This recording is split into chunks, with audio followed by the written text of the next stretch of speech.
something today. So we have got a brownie recipe that we love using often. It's got a lot of butter, a lot of sugar, as most brownie recipes do.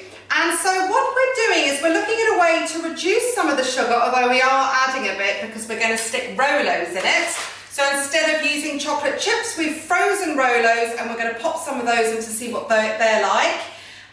We are taking out a chunk of the sugar, and we're mashing up some bananas to add sweetness. If you've made any smoothies at home, you'll know that banana adds quite a lot of sweetness, as well as texture.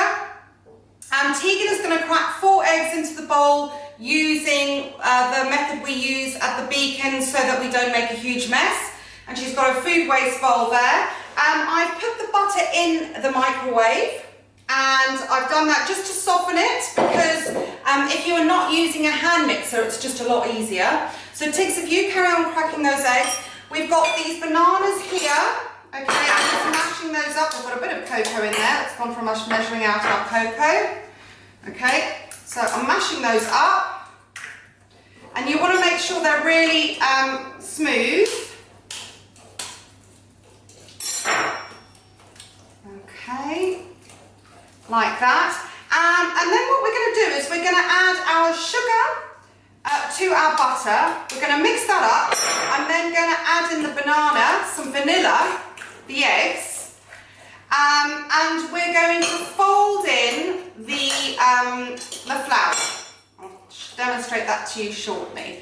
Right, so Tiggs, if you want to grab a big metal spoon so we can fold in the flour. Okay, and all I've done is I've put a little bit of butter. This is a tray bake size tin, which is what you'll need for this because we're making a tray bake of brownies. All I've done is lightly butter it and put a layer of greaseproof so that I can take it out easily. Don't use the brown baking paper you can get. It really does make it hard, it sticks. I would rather use tin foil and then butter it than use the brown paper because it really is, for some, I don't know, it really doesn't work as a non-stick at all. This white greaseproof paper is much, much better. Right, so we've done that, we've got the banana going. We're going to start by mixing, so we need to mix this all together. Okay, we're better off getting the whisk. Fine, so we're just going to whisk this up like this. So you want to make sure that all the butter is really incorporated.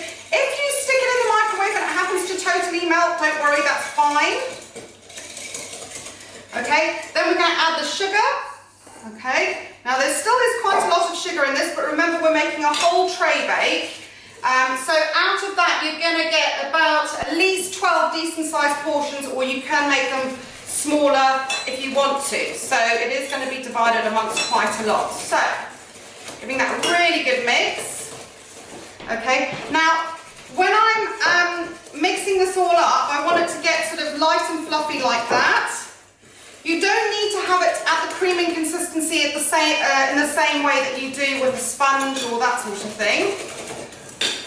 Right, Tiggs, you're going to take over for a bit. So Tegan's going to carry on mixing. Okay, and then we're going to add in the eggs, a little bit at a time. So I'm popping one in, that's it, keep going. You want to break up those yolks, that's it. That's it, and then we're going to add, there we go, we're going to give it a good mix.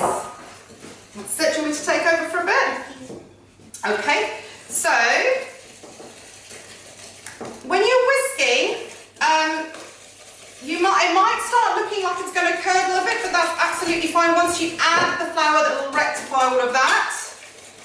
Okay, so it's all well combined there. Very important, my vanilla. So we're going to pop in. Do you want to do that? Mm-hmm. So we're going to put in a teaspoon. So remember, you always hold your spoons over a bowl. It's really important when you measure or pour anything out. And the reason you do that is because if it spills, then it doesn't really matter. But if you're spilling oil all over the table or the floor, obviously that's not great. Well done. Okay. And then we're going to add in our mashed up banana, so that's going to go in. Okay, so Tiggs, if you give that a mix up. That's it. Okay.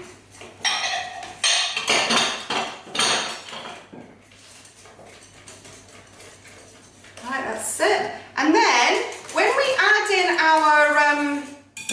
our dry ingredients, we're going to sift it in. Now, especially cocoa can get a bit, it can get a few lumps in it. So you're just going to pop it in, your flour and my self-raising flour. I was going to try using wholemeal flour in this, which I might do next time I bake to see how they turn out. So if you want to experiment at home, give it a go.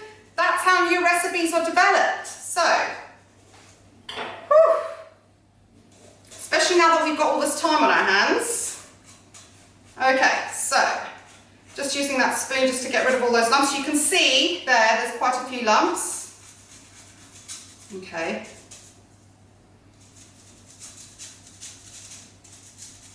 Now there are other types of brownies I've seen. You can get beetroot brownies, that sort of thing. So you can play around with this. I will put the plain brownie recipe as well as this one on for you to have a try with. Okay, so I'm just folding, and how you do that is using a figure of 8, just pulling the mixture over the top and bringing it in. Now, because it's not an egg white, if I was using an egg white and I wanted to fold over, I would only ever use a metal spoon, because the oil from any plastic can cause your mixture to fall, so that when it's, for instance, if you were doing meringue or something like that, you would always use, you would never use plastic. Right, so I'm going to mix that up. Do you want to have a go, Tis? You're going to mix that all in? Yeah, that's it, good girl. If you hold it over like that, then it's easier on yourself. That's it, well done. Okay, and it looks a bit weird in the beginning, but it will all just mix in well together. There we go.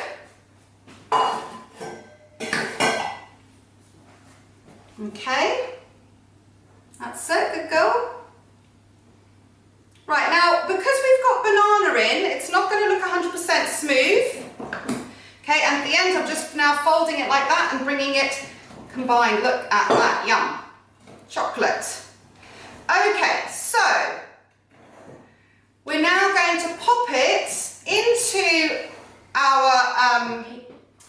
our cake tin. That's right. So remember our lovely spatulas that we love using, because they're really good, aren't they, to scrape everything.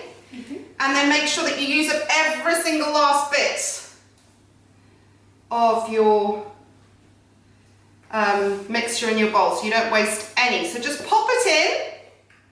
If you find the bowl heavy to hold, obviously make sure when you've got one of an adult, you can ask to help.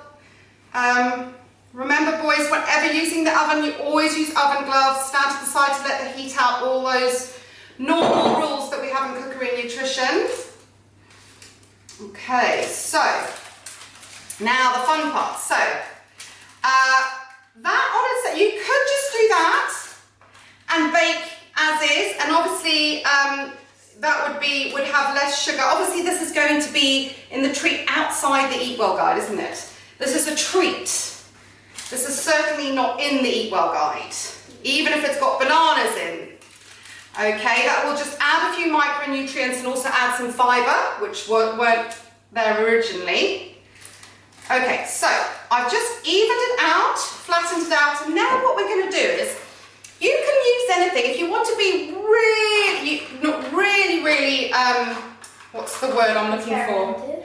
Experimentative, if you want to, yeah, and also as a real bit of luxury, you could use the Lindt chocolate balls, freeze those, and pop those in. And the reason we freeze them first is because you want them to still be slightly intact at the end. So I'm going to pop them in, so you can take over if you want. And I just want to put them closer to the camera so you can see. So we're just going to pop it in like that. Okay, we're going to separate, because if you think about having one Rolo per portion, so you're going to think how big your portion sizes are going to be. I would say if you just try and evenly distribute them like that. We're going to have to, we didn't write this down in your cookbook, did we, today? So we're going to have to do that straight afterwards, otherwise we're going to forget all our measurements. Do you want to take over?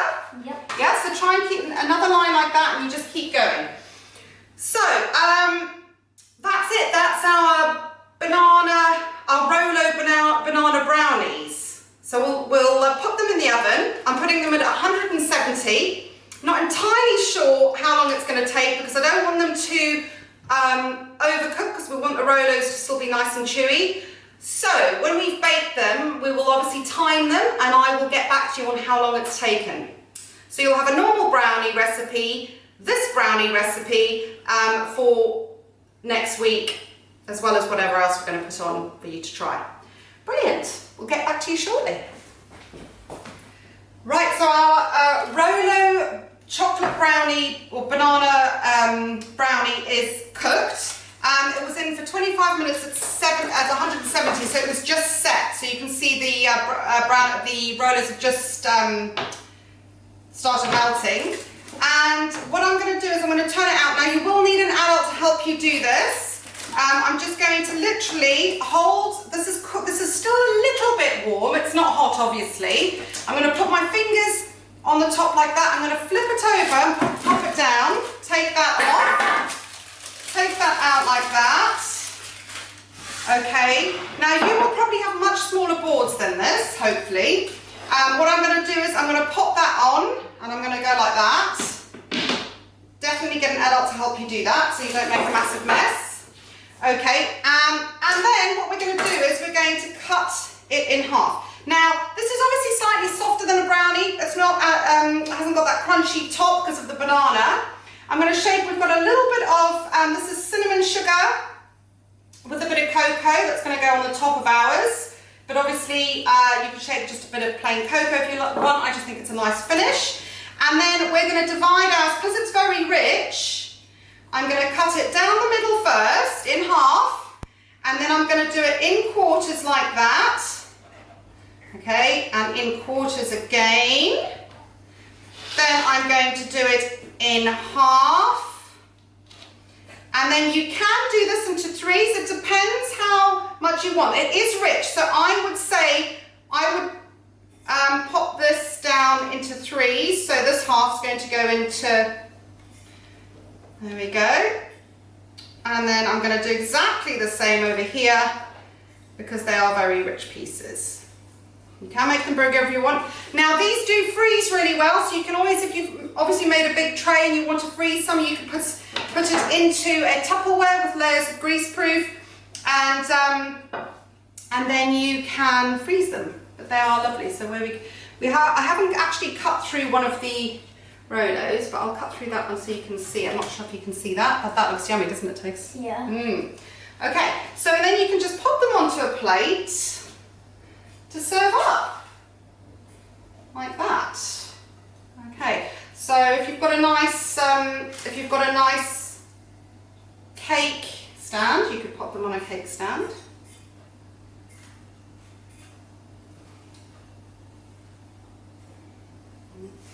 Okay, like that.